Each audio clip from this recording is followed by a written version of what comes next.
안녕하세요. 저희는 북화칼로 팟캐스트를 제작할 공준이, 유민지수, 현진아, 이채원입니다.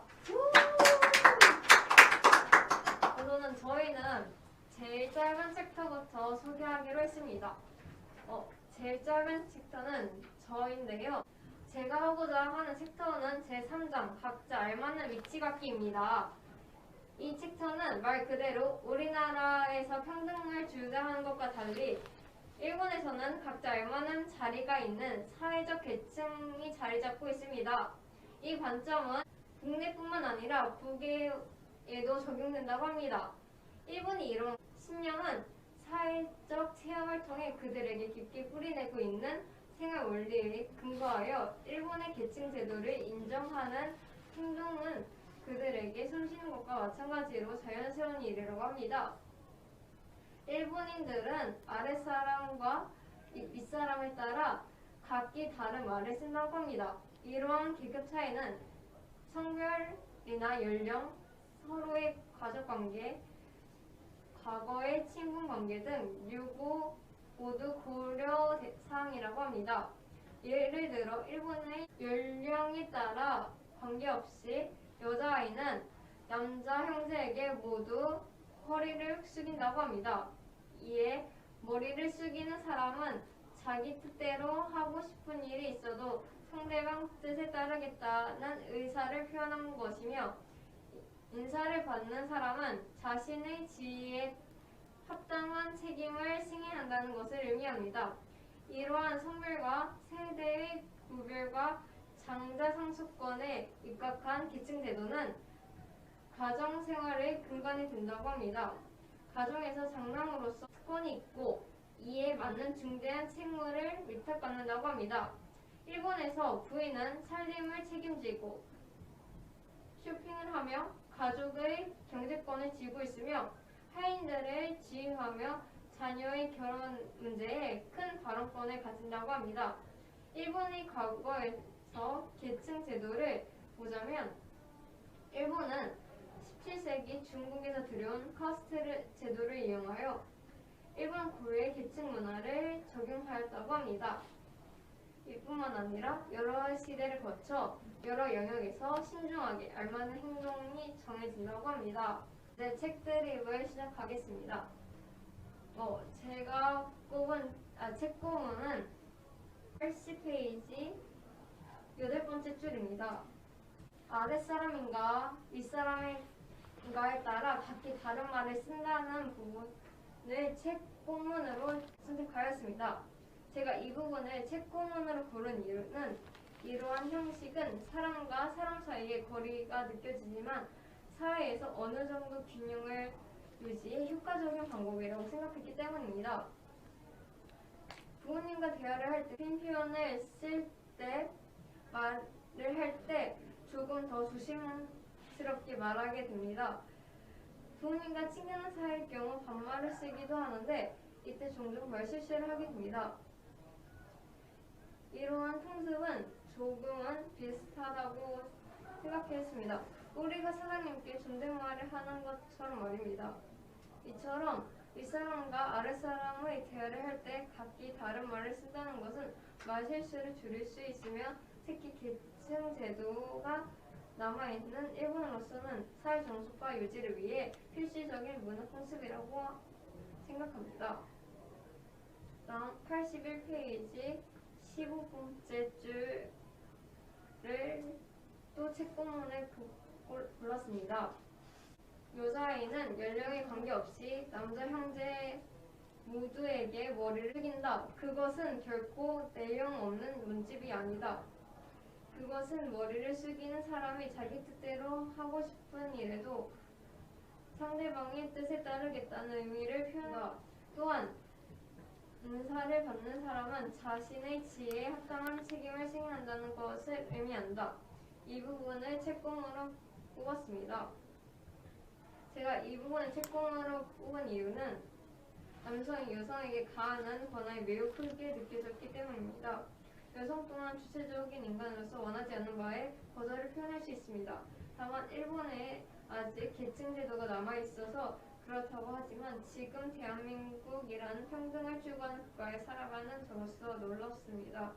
또한 이러한 관습은 가부장적 가치관에서 생겨난 가치가 아직까지 남아있는 것 같습니다.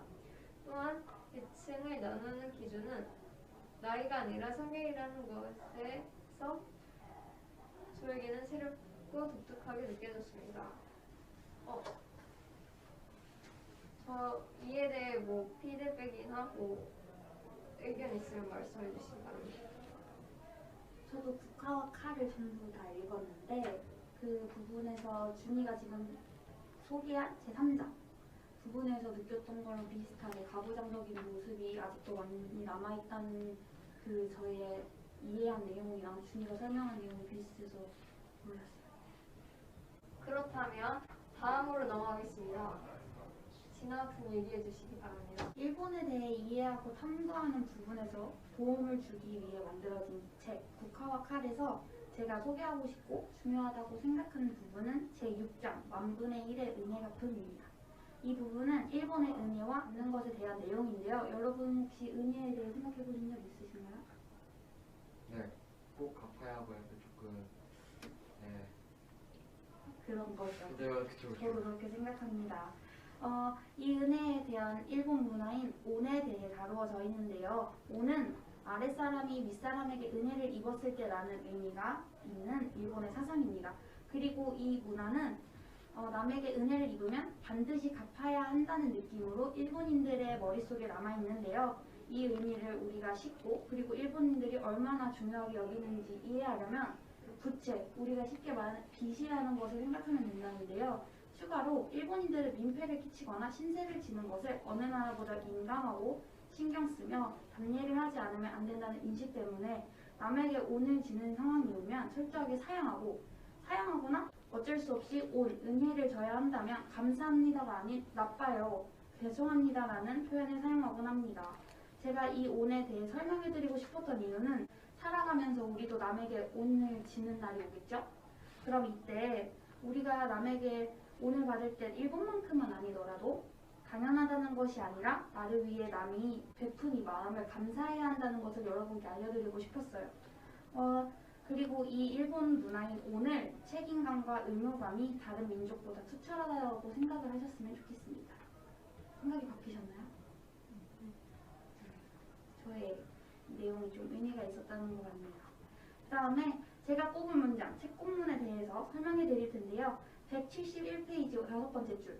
그들은 오로지 현재에만 집중한다. 제가 이 책공문을 고른 이유는 일본이 자신의 역사에 대해 무심해 보이거나 미련이 없어 보인다는 사람들이나 인터넷 댓글이 종종 있는데요. 이 책공문을 보면서 생각이 났으며 그리고 이 사람들에게 이 책공문을 보여주고 정확히 대응까지는 아니더라도 수긍하게 만들고 싶었기 때문입니다. 그리고 일본인들은 자신들의 기억에 생생하게 남아있는 조상들만 기억하고 그렇지 않은 조상들은 기억하지 않는다고 하네요. 우리에게는 이순신 장군님이 계시죠. 근데 우리는 이분만 아니더라도 갑자기 어디선가 이런 장군님도 있어요. 한번 모실까요? 하면 당연히 감사한 마음을 갖고 봅시다 라는 마음을 갖는데 일본인들은 그게 아닌 저희 기억이 없는데 왜 기억해요? 라는 마음을 갖고 있다고 합니다. 마지막으로 179페이지 19번째 줄. 일본에서 자신이 은혜를 받았다고 생각되는 사람에게 은혜를 갚는 것에 의존하고 있다라는 문장인데요. 이 책의 대부분 전부를 읽으면서 가장 기억에 남고 지금도 기억에 남은 문장입니다. 그 이유는 저는 일본 문화를 이해하는 게 조금 힘들었거든요. 이 책 본문을 읽을 때만큼만은 이해하고 공감하는 부분에서 정말 수월했기 때문에 지금까지 기억에 남는 것 같아요. 제가 소개했던 이 책의 주제 만분의 1 은혜 갚음, 온에 대한 이야기처럼 온을 지고 갚는 것은 중요하다는 생각이 저의 마음속에 계속 있다고 했잖아요. 그런데 이 책 본문이 전달하는 내용과 이 제가 생각하는 마음이 비슷했기 때문에 그런 것 같아요. 저의 발표는 여기까지고 혹시 하시고 싶은 말씀 있으신가요? 일본은 은혜를 받으면 그거를 갚아야 된다고 생각한다고 했잖아요. 저도 우리 길을 가다 보면 청소해주시는 할아버지 한 분이 계시잖아요.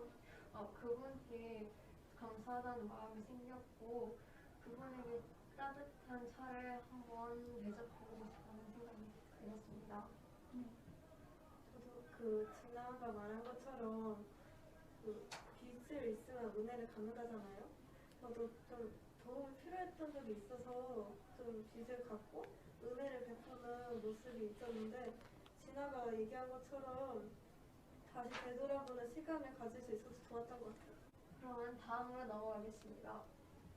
제가 독학과 칼에서 소개할 챕터는 11장 자기 소양이라는 챕터이고 여기는 일본과 미국의 문화적 차이를 알아볼 수 있는 모습을 볼 수 있습니다. 자기 소양의 스토리 중 제일 재밌었던 부분은 일단 미국은 자기 훈련을 위한 특별한 방법이 비교적 발달하지 않은 상태이고 미국은 자기 생애에서 실현 가능성 계획을 세운 사람은 만일 그럴 필요가 있다면 혼자서 나름대로 자기가 선택한 목표에 도달하기 위해서 훈련을 한다고 합니다. 물론 훈련도 자기 훈련을 할 것인지 안 할 것인지는 그 사람의 소망, 양심 혹은 배불레와 이른바 기술적 본능이라고 하죠. 그거에 따라 달라진다고 합니다. 하지만 일본인들은 시험을 치를 때 필요한 특정 공부 부분만이 아니라 책이나 적도를 곁에 두고 사교계에 나가는 것을 중시하고 특우한 수행을 한다고 합니다. 물론 일본인 모두가 수행을 하는 건 아니지만 수행을 하지 않는 사람조차도 자기 훈련에 관한 언어 표현이나 그것에 대해 인생에서 일정한 이치를 잡습니다. 혹은 부모는 아이를 위해 커다란 희생을 치르고 아내는 남편을 위해 희생하고 남편은 한 집안의 생계를 책임지기 위해 자신, 자유, 희생, 표준적인 서양인의 신조이며 미국인에게는 자기 희생을 필요로 인정하지 않는 사회가 존재한다는 건 생각할 수 없는 일이라며 말하였습니다. 그 반면에 일본인은 반대 의견으로 자기 희생을 한다는 건 그렇게 하길 원하거나 그렇게 하는 것이 올바른 행위이기 때문이라며 일본은 그것을 결코 유감으로 생각하지 않는다고 합니다. 또한 희생을 하더라도 보답을 받아야 한다고 생각하지 않는다고 말하더라고요. 그래서 저는 이 챕터에 대해서 두 나라의 문화적인 게 다르다고 생각을 했는데 이렇게 다를 줄은 몰랐고 각각의 문화에 대해 새로운 느낌을 받았던 것 같아요.